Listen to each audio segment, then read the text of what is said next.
ראש העין היא עיר מדהימה, עם פוטנציאל ענק, עם אוכלוסייה נפלאה ונוער מדהים. אבל מישהו נרדם בניהול העיר, והעיר נרדמה איתו.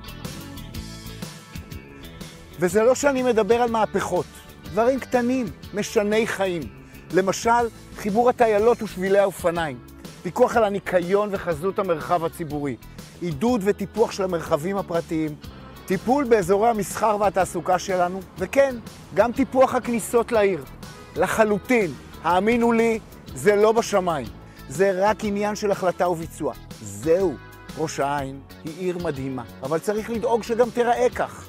מפני שגם בניקיון וטיפוח העיר אין לנו עוד 5 שנים לבזבז.